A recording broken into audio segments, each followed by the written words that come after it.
Je ne crois pas vous l'avoir déjà dit, mais je fais preuve d'un intérêt tout particulier pour la culture japonaise. Alors bon, quand on parle de culture japonaise, on est obligé de préciser un peu puisque selon les générations, il y a comme un glissement sémantique qui s'est opéré et qui semble aujourd'hui désigner manga. Alors au risque de décevoir de nombreux adeptes, j'avoue ne jamais avoir énormément croché au format manga quel que soit le style. J'en lis une fois de temps en temps, un peu trop rarement, sans trop comprendre tous ces codes de classification. Mais j'ai quand même commencé One Piece et j'en suis au tome 5. En fait, je vous avoue que je préfère les estampes, la cuisine, mais surtout le cinéma japonais. Et je crois que tout est parti de ma découverte du cinéma d'Akira Kurosawa. Rashomon, Les 7 samouraïs, Barbe Rousse, je les ai dévorés en un mois, puis j'ai poursuivi ma découverte de ce cinéma avec Ozu, Kobayashi, Kitano, Oshima, Imamura, Sonotion et plein d'autres. Évidemment, le cinéma japonais est très varié, mais j'ai particulièrement été fasciné par le Chambara. Ces histoires de samouraïs, parfois sans maître, parfois sans yeux, je ne sais pas pourquoi, mais ça me fascine toujours pas mal. Et avec le livre qui nous intéresse aujourd'hui, on est en plein dedans. Les 47 Ronin est une histoire adaptée ayant plein de films que j'ai toujours voulu voir, mais sachant qu'un gros livre était sorti dessus, je voulais absolument le lire avant. Un arrêt en gare de Lyon lors d'un voyage en train d'une dizaine d'heures était une occasion parfaite pour l'acheter dans une librairie, histoire d'être sûr de ne pas être en panne de trucs à lire. Et après 3 mois de promenade dans l'époque féodale du pays au soleil levant, je peux enfin m'empresser de découvrir les films autour de cette histoire incroyable.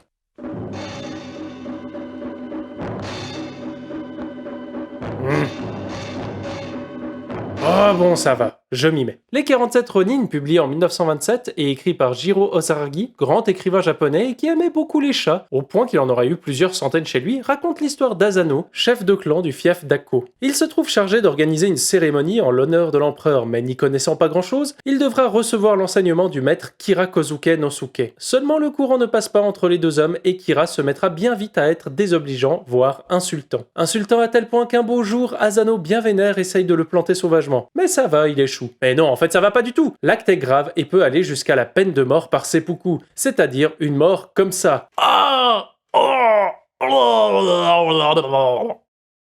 Bref, heureusement Kira Kosuke est un type réputé pour être insupportable et Asano est au contraire plutôt apprécié. Sa peine devrait donc pas être trop rude et ah bah non, que dalle, il est mort par seppuku. Le fief est rendu à l'empereur et les hommes sont dispersés, sauf un petit groupe mené par Oichi Koranosuke. Un plan de vengeance est alors mis en place pour abattre Kira, quitte à tous être condamnés au seppuku par la suite. Et ce plan consiste à... attendre. Attendre que les esprits s'apaisent pour attaquer lorsque l'ennemi ne s'y attend pas. Et cette attente se traduit par plusieurs centaines de pages. Car oui, le livre est énorme. 1100 pages. Il faut bien s'accrocher. Surtout qu'une fois qu'on a compris le truc, certaines scènes paraissent juste se répéter inlassablement. Un personnage en a marre d'attendre. Il va parler à Koranosuke de son envie d'agir. Koranosuke lui dit d'attendre. Il attend. Et pour les scènes de combat, c'est un peu similaire. Un gentil rencontre un méchant, les deux se toisent, puis se battent, mais le gentil est toujours plus puissant car doté d'une volonté d'acier et vainc le méchant. Bon, je m'attendais pas à un Game of Thrones où les personnages auxquels on s'attache tombent comme des mouches, mais ce schéma du gentil valeureux qui triomphe systématiquement de tout et réussit tout ce qu'il entreprend, ça a un côté un peu trop redondant à long terme. Et c'est peut-être un élément clé du problème que j'ai avec ce livre, la redondance. Mais malgré ça, cette lecture était vraiment plaisante. Et pour mieux l'aborder, je pourrais le comparer aux 3 mousquetaires d'Alexandre Dumas, qui est là aussi un gros pavé avec des types qui se battent à l'épée et gagnent tout le temps. Le roman de Dumas nous redirige toujours vers de nouveaux buts,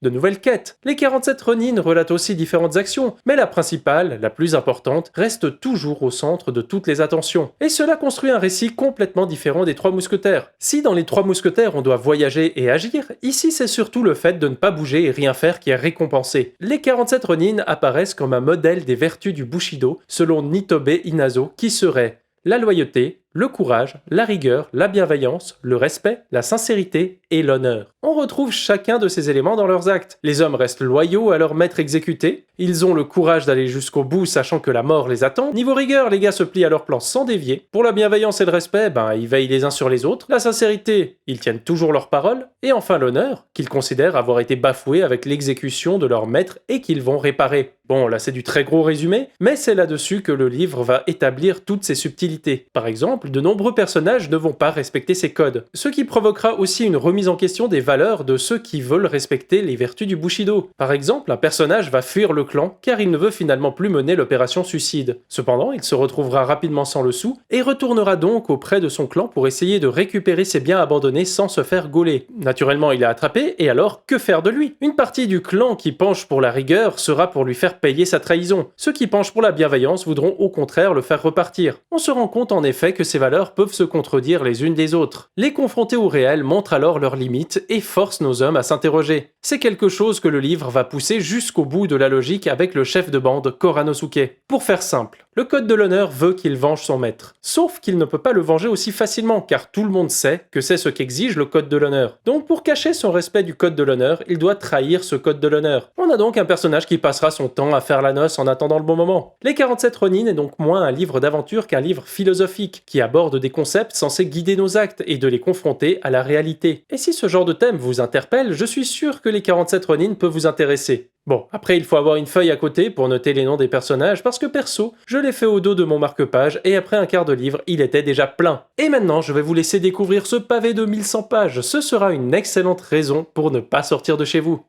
Comment? Pour se protéger du quoi? Ah non, moi c'était vraiment l'excuse pour chiller à la maison.